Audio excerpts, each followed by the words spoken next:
অমন রমজানেরও রোজার শেষে এলো খুশির ঈদ, আপনাকে আজ বিলিয়ে দে তুই আসমানি তাগিদ। তাগিদের মহিমায় আনন্দের মোহনায় ইসলামপুর জুমনগর 5 নম্বর ওয়ার্ডে 5টি মসজিদ নিয়ে একত্রিত হয়ে ঈদগাহ ময়দানের আয়োজন করা হয়েছে। বিস্তারিত দেখুন ভিডিএনের পর্দায়।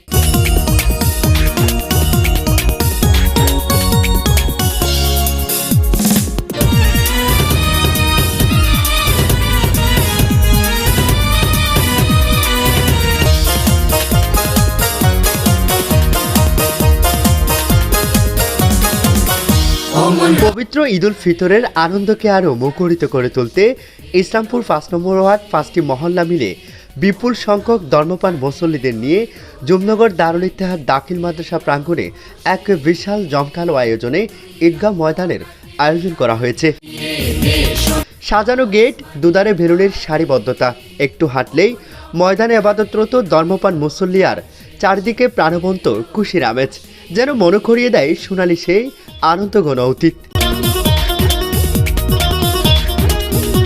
এই দিনে সবচেয়ে বেশি খুশি হয় ছোট্ট সোনামণিরা, তাই তো সেজেছে রূপালীর সাজে, আমেজের বান লেগেছে তাদের অন্তরে। কুশ আমেজ যেন চারদিকে ছড়িয়ে ছিটিয়ে পড়েছে তাদের এই আনন্দঘন উল্লাসে। আসসালামু আলাইকুম।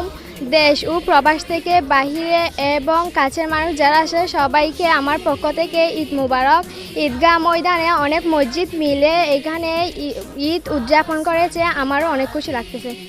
কেমন লাগছে আজকে? কেমন লাগছে তোমার? বলে না ঈদ ঈদ লাগতেছে। কার সাথে আসছো তুমি? আব্বুর সাথে। টাকা দিছে, সালামি দিছে, দেখে একটা সালাম দাও তো। আসসালামু আলাইকুম। ঈদ মুবারক। তোমাকে ঈদ মোবারক, ধন্যবাদ। বিভিন্ন মহল্লা থেকে আসা শত শত মুসল্লি আজ একই টানে একই প্রাণে দুস্থ দুশ্মন ব্যাত ভুলে সমবেত হয়েছে ঈদের ময়দানে। তাই তো কবি নজরুলের সুরে বলা যায়, আজ ভুলে যা তোর দুস্থ দুশ্মন, হাত মিলাও হাতে, ধনী গরিব ব্যাত ভুলেই মেতে উঠো কোলাকুলিতে।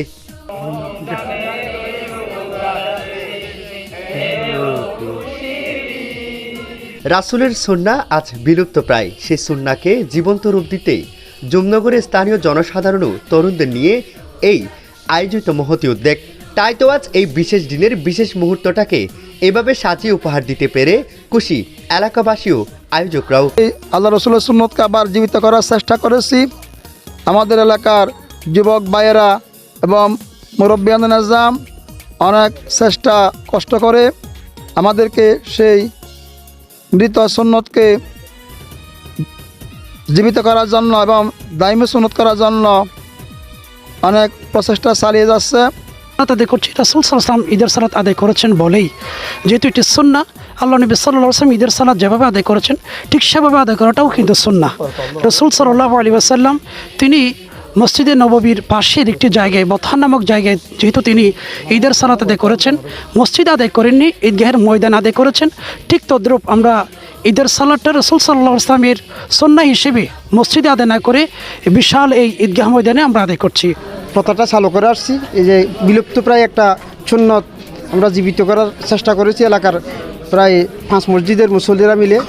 তো এত বড় একটা ঈদ জামাত করতে পেরে আমি খুব আনন্দিত এবং খুশি, আমরা সবাই খুশি। তো 5 মসজিদের মুসল্লি যারা এখানে জমায়েত হয়েছেন, আমি আমার 5 নম্বর ওয়ার্ডবাসীর পক্ষ থেকে, আমার ব্যক্তিগত পক্ষ থেকে আমি সবাইকে ঈদ উল ফিতরের শুভেচ্ছা, ঈদ মুবারক। সুন্দর আয়োজন, আমাদের তরুণ উদীয়মান ছোট ভাইরা এবং শিক্ষিত ভাইরা আয়োজন করেছে। এটা অত্যন্ত মহতি উদ্যোগ, এটা এত সুন্দর উদ্যোগ, এটা আমাদের এলাকায় আশেপাশের এলাকায় এটা একটা নজির বহন করে রাখতেছে এবং এটা আমি মনে করি একটা ঐতিহাসিক একটা ঈদগাহ ময়দানে দিকে আস্তে আস্তে আমরা পরিণত করব ইনশাল্লাহ। আজ জুমনগর বৃহৎ একটা ঈদগাহ ময়দান দেখে আমি অনেক খুশি হয়েছি। আমি অনেক দিন বাইরে ছিলাম, শুধু ঈদের সময় বা কুরবানোর সময় এখানে আসি, কিন্তু এরকম একটা মহৎ উদ্যোগ দেখে আমি অনেক খুশি হয়েছি। যে ঈদ উদযাপন কমিটি, প্রথমে আমি যারা সারা রাত জেগে পরিশ্রম করেছে তাদেরকে ধন্যবাদ এবং ঈদ মুবারক জানাই, এবং তাদের আন্তরিকতায় বোঝা যায় একটা ইসলাম শান্তির ধর্ম এবং ঐক্যর ধর্ম। আমি ইসলামপুর ইউনিয়ন বা ঈদগাহ উপজেলার মধ্যে একটা বার্তা দিতে চাই যে ইসলামের যে ঐক্যতা, আমরা যে 5 মসজিদ মিলে ঐক্যতার যে ইসলামের ঐক্যতার বহিঃপ্রকাশ, সেটা আমরা মোটামুটি অনেকটা করতে পেরেছি আর কি। আলহামদুলিল্লাহ, বিগত 5 বছরের নিয়ে আমরা এবারও ইনশাল্লাহ ভালো আয়োজন করেছি এবং এটা প্রতি বছর সামনে আমরা এটা অব্যাহত রাখবো। আর আমার যুবক ভাইয়েরা আমার সাথে অনেক বেশি পরিশ্রম করেছে, তারা অনেক বেশি সময় দিয়েছে, আমি তাদেরকে অনেক বেশি ধন্যবাদ জানাচ্ছি। ইনশাল্লাহ এই আয়োজনটা আমরা প্রতি বছর ধারাবাহিকতা বজায় রাখবো। আজকে জমনগর বৃহত্তর জমনগর ঈদ উদযাপন কমিটির পক্ষ থেকে আপনাদের সবাইকে জানাই ঈদ মুবারক। ঈদ মুবারক। ঈদ মুবারক। ঈদ মুবারক। ঈদ মুবারক। মোহাম্মদ মুফাসসাল, বিডিএন। তুই আপনাকে আজ বিলিয়ে দে শোন আসমানি তাগি।